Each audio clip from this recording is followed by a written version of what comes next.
नमस्कार, आप देख रहे हैं नेक्स्ट स्पेशल और मैं हूं आपके साथ प्रीति। महापुराणों के अतिरिक्त अन्य पुराणों की प्रामाणिकता पर यदा कदा प्रश्न उठते ही रहते हैं, किंतु उनमें भी जो पुराण सबसे अधिक संशय का केंद्र रहा है वो है भविष्य पुराण।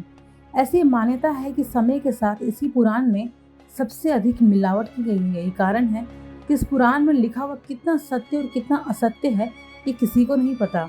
किंतु इसी भविष्य पुराण के अनुसार एक कथा आती है जो बहुत ही रोचक है। ये कथा है पांडव के पुनर्जन्म के विषय में। हालांकि महाभारत के अनुसार युद्ध के पश्चात पांडव द्रौपदी सहित स्वर्ग चले गए थे, किंतु भविष्य पुराण के अनुसार उनका पुनर्जन्म हुआ था। इसका वर्णन भविष्य पुराण के प्रतिसर्ग पर्व के तीसरे खंड के पहले अध्याय में दिया गया है। आइए इसके विषय में कुछ जानते हैं। जब महाभारत युद्ध समाप्त हुआ तो श्री कृष्ण ने भगवान रुद्र की स्तुति की, जिस कारण वे अपने एक अंश के रूप में पांडव के शिविर की रक्षा करने आए। उधर उन्हीं का एक अंश अश्वत्थामा जब कृपाचार्य और कृतवर्मा के साथ वहां आक्रमण करने पहुंचे तो द्वार पर एक विकराल आकृति को देखकर वह से रुक गए। वे समझ गए कि यह महादेव का ही एक रूप है और उन्होंने स्तुति कर उन्हें प्रसन्न कर लिया।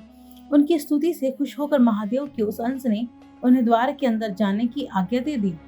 उन्होंने अश्वत्थामा को दिव्य तलवार भी दी, जिसका प्रयोग कर उसने कृपाचार्य और कृतवर्मा के साथ मिलकर बची हुई पांडव सेना का विनाश कर दिया। यही नहीं, उसने पांडव के बुलावों में पांडव के सभी पुत्रों का वध कर दिया। जब पांडव को उसके बारे में पता चला तो उन्होंने अज्ञानवश महादेव को ही इसका उत्तरदायी ठहराया। क्रोध में वे अपनी मर्यादा भूल गए और अपने दिव्य शास्त्रों से महादेव को उसी रूप में युद्ध करने लगे, किंतु उनके सभी अस्त्र शस्त्र महादेव के शरीर में समा गए। अंत में पांडव अपने सभी आयुधों को खोकर निशस्त्र ही पराजित होकर लज्जित से सर झुका लिए। तब रुद्र के उस रूप ने कहा कि हे पांडव, तुम सभी श्री कृष्ण के प्रिय हो और उनकी कृपा भी तुम्हें प्राप्त है, इसलिए मैं तुम्हें क्षमा करता हूँ, अन्यथा तुम सभी वध के योग्य हो। इस जन्म में तो मैं तुम्हें वासुदेव ने बचा लिया, किंतु अपने इस अपराध का दंड तुम्हें अगले जन्म में प्राप्त होगा। ये कहकर रुद्र वहां से अंतर्धान हो गए। तब सभी पांडव दुखी हो श्री कृष्ण के पास गए और उन्हें सारी बात बताई। ये सुनकर श्री कृष्ण ने महादेव की स्तुति की, जिस पर वे वहां प्रकट हुए। तब श्री कृष्ण ने उनसे प्रार्थना करते हुए कहा कि हे भोलेनाथ, पांडव ने अज्ञानता में बहुत बड़ा अपराध किया है, किंतु मेरी प्रार्थना है कि आप पांडव के अस्त्र शस्त्र उन्हें लौटा दे और उन्हें अपने श्राप से मुक्त करें।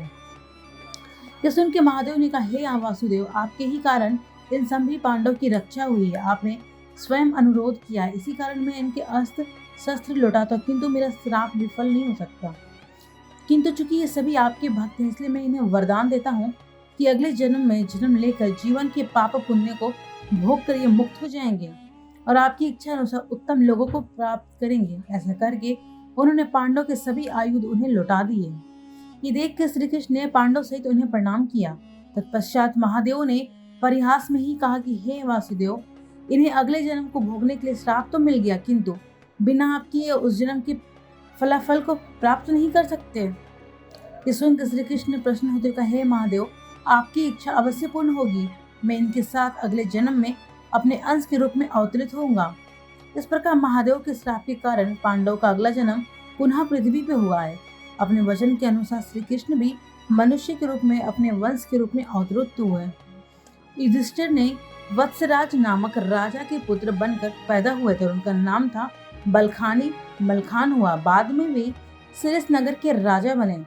भीम अगले जन्म में वाराणसी के राजा वीरन के रूप में जन्मे। अर्जुन परिलोक नामक राजा के पुत्र के रूप में जन्मे, जिसका नाम था ब्रह्मानंद। नकुल कान्यकुंज के राज रत्न भानु के पुत्र के रूप में जन्मे, जिनका नाम था लक्ष्मण। सहदेव ने अगले जन्म में भीम सिंह नामक राजा के पुत्र देवी सिंह के रूप में जन्मे। श्री कृष्ण योग माया द्वारा निर्मित महावती नगर में राजा देशराज के पुत्र के रूप में जन्मे। उस जन्म में वे उदल के नाम से प्रसिद्ध हुए। उनकी माता अभी देवकी के अंश से जन्मी। स्वयं वैकुंठ आहत के नाम से अवतरित हुए श्री कृष्ण के गुरु बने।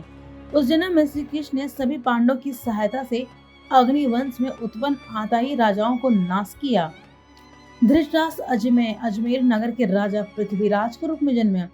द्रौपदी पृथ्वीराज की पुत्री बेला के जन्म ली। कर्ण ने भी तारक नाम के दानवी राजा के रूप में जन्म लिया।